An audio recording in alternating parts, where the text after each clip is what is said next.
Hello class 10, hope you are good. Exam का notification भी आ गया है आपका। लगभग मई में स्टार्ट होंगे प्रैक्टिकल्स, आपके उससे पहले स्टार्ट हो जाएंगे। तो उसके लिए बहुत बहुत कॉन्ग्रेचुलेशन। जैसे कि हम क्वेश्चन आंसर्स की सीरीज़ कर रहे थे जो कि आपके एग्ज़ाम के पॉइंट ऑफ व्यू से इंपॉर्टेंट है। हर एक चैप्टर का मैं क्वेश्चन आंसर की सीरीज़ कराऊंगा। चैप्टर्स लगभग हमने ऑलमोस्ट कवर कर लिए। नेशनलिज्म तक पूरा पढ़ लिया है। फर्स्ट चैप्टर भी हिस्ट्री का पढ़ लिया था, सेकंड नेशनलिज्म पहले ही पढ़ा दिया था।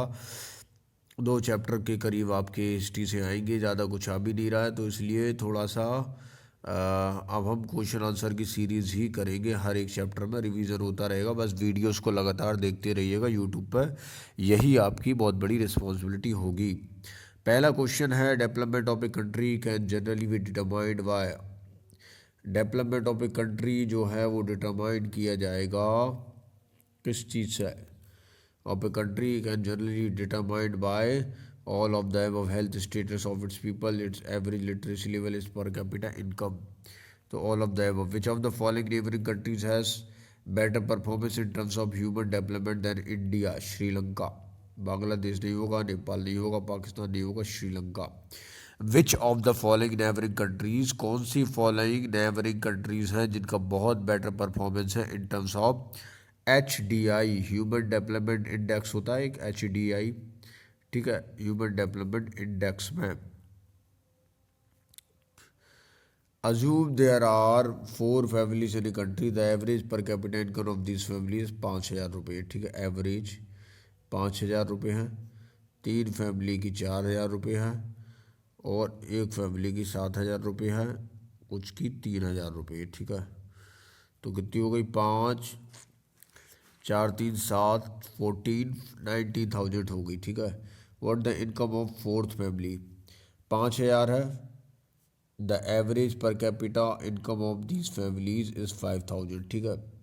एक की 5,000 है। फिर if the income of 3 families, ये बोला पर capita income of these families is 5,000, हर एक की पर कैपिटा इनकम है 5,000। If the income of the 3 family की 4,000 है, 3 परिवार की 4,000 है और रुपीज़ 7,000 है और 3,000 रिस्पेक्टिवली, ठीक है। 4,000 है, 7,000 है और 3,000 है।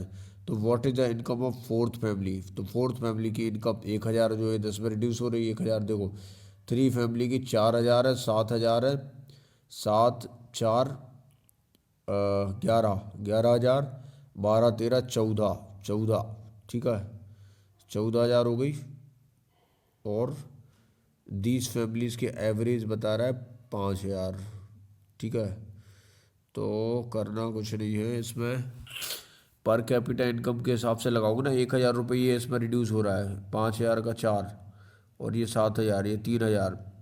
तो डिफरेंस कितने का आ रहा है? 4,000 में 3,000, 4 का डिफरेंस आ गया इधर, ये 3 का डिफरेंस इसमें आ गया, 3,000 का इसमें आ गया और 4,000 का इसमें आ गया, ठीक है।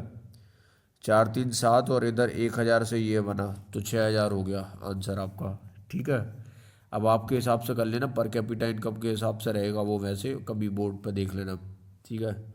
What is the main criteria used by World Bank in classifying different countries? तो देखो, World Bank in classifying different countries, what are the limitation of this criterion? In the World Bank development report 2006 के अनुसार बात की जाए तो world bank ने use किया था क्राइटेरिया एवरेज इनकम और पर capita income in classifying different country. Average income per capita, देखो पर कैपिटा इनकम थोड़ी सी कभी फिक्स नहीं होती है, इस हिसाब से थोड़ा सा कुछ चीज़ों को क्रैमिंग करना पड़ना जो ज़रूरी। The average income of the पर capita income is the total income of the country population is divided by its population. According to the World Development Report 2006, countries are classified as mentioned below: rich countries, low income countries, or rich country excluding country Middle East, and India comes in the category of low income country. Rich countries, countries with per capita income of 4,53,000 per annum and above in 2004 are called rich countries. Low income countries, countries with per capita 37,000 और less than low। देखो rich countries कौन कौन सी होती है, लो कौन सी होती है, और India comes in the category of low country because 28,000 per annum है इधर की, ठीक है। Rich countries excluding country of middle east, कार्टेलियम, other all small generally called developed countries. तो रिच कंट्रीज कौन सी होती है? जिनकी पर एनम आय है 4,53,000 और लो वाली 37,000 से भी कम। और इंडिया काय में आती, लो में आती है इंडिया लो में ही आती है। Limitation of the criteria mention below, it does not tell us how this income is distributed among peoples. ऐसा कुछ नहीं, फिक्स नहीं है कि भैया जो इनकम है वो डिस्ट्रीब्यूट कैसे होती है, मतलब लोगों में डिस्ट्रीब्यूशन कैसे होता है। कंट्री के पास इक्वल डिस्ट्रीब्यूशन होती है, ठीक है। और ऐसा नहीं कह सकते कि पीपल में भी नाइदर वेरी रिच और एक्सट्रीमली पुअर, मतलब या तो लोग बहुत ज़्यादा गरीब नहीं है या बहुत ज़्यादा पुअर नहीं है, ये नहीं कह सकते, ठीक है। बहुत ज़्यादा अमीर नहीं है, पुअर नहीं है, तो इक्वल डिस्ट्रीब्यूशन होता है। इक्विटेबल डिस्ट्रीब्यूशन पर जनरली फोकस करती है, इकोनॉमी के हिसाब से भी रहता है कुछ कुछ। Then another country with same average income 1% में भी एक्सट्रीमली रिच वाइल अदर्स में भी वेरी पुअर। कुछ बहुत ही ज़्यादा अति अरबपति होगा, करोड़पति, और कोई बहुत ही गरीब होगा, ठीक है।